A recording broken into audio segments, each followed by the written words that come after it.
안녕하세요, 여러분.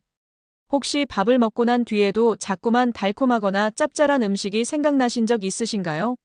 초콜릿, 과자, 빵 같은 음식 말이죠. 그냥 내가 단짠 음식을 좋아해서 그런 거 아닐까? 하고 넘기셨을 수도 있지만 사실 이럴 때는 건강 신호를 한번 점검해 보셔야 합니다. 오늘은 식후에도 단짠 음식을 계속 생각나게 만드는 원인 중 하나인 혈당 문제에 대해 이야기해 보겠습니다. 우리가 식사를 하면 몸은 탄수화물과 같은 에너지원들을 분해하면서 혈당을 올립니다. 그러면 이를 낮추기 위해 췌장에서 인슐린이 나오게 되죠. 그런데 여기서 문제가 생길 수 있습니다. 혹시 혈당 스파이크라는 말을 들어보셨나요?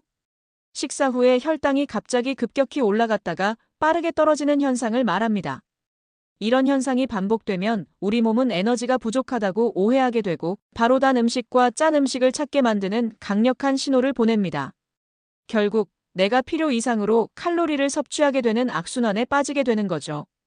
그렇다면 왜 이런 혈당 스파이크가 생기는 걸까요? 그 이유는 우리가 무엇을 그리고 어떻게 먹느냐와 매우 관련이 깊습니다. 한 끼 식사 때 정제된 탄수화물, 즉 흰쌀밥이나 흰 밀가루로 만든 빵, 설탕이 많이 든 소스 같은 음식을 중심으로 섭취하면 혈당 변동이 더 커지게 됩니다. 또 공복에 아무거나 허겁지겁 먹는 경우에도 혈당이 급격히 올라가고 떨어지기 쉽죠. 결국 우리 몸은 에너지를 채우기 위해 계속 단짠 음식을 찾게 만듭니다. 하지만 여러분, 걱정 마세요.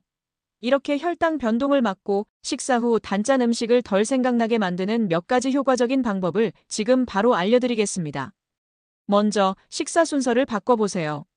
밥이나 면 같은 탄수화물 음식을 제일 먼저 드시는 대신 식이섬유가 풍부한 야채나 단백질 음식을 먼저 드시는 걸 추천합니다.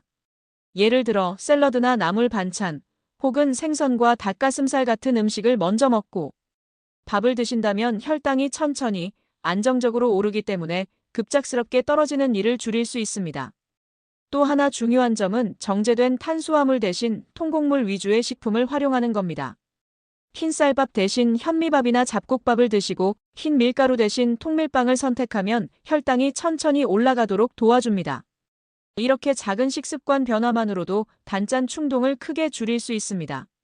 그리고 세 번째 팁, 물을 충분히 마시는 것도 큰 도움이 됩니다. 식사 후에 갈증을 단 음식으로 착각할 때가 많거든요. 이럴 때는 달거나 짠 간식을 찾기 전에 물 한 잔을 먼저 마셔보는 습관을 가져보세요. 이렇게 하면 과도한 군것질을 예방할 수 있습니다. 마지막으로 하루 세 끼를 규칙적으로 균형 있게 챙기는 것도 중요합니다. 식사를 거르거나 너무 불규칙하게 먹다 보면 혈당이 급격히 변동하기 쉬워지고 몸은 본능적으로 빠른 에너지원인 단짠 음식을 갈망하게 됩니다. 하루 세 끼를 균형 잡힌 식단으로 규칙적으로 챙겨 드시고 특히 아침을 거르지 않는 것이 중요합니다. 마지막으로 꾸준한 운동도 혈당 조절에 큰 도움을 줍니다. 걷기처럼 간단한 운동이라도 식사 후 가볍게 움직이는 습관을 들이면 혈당 안정에 매우 효과적입니다. 이런 작은 변화들이 쌓이면 단짠 음식을 자꾸 찾게 되는 악순환에서 벗어날 수 있습니다. 건강한 식습관과 생활 습관으로 균형 잡힌 몸과 마음을 만들어 보세요.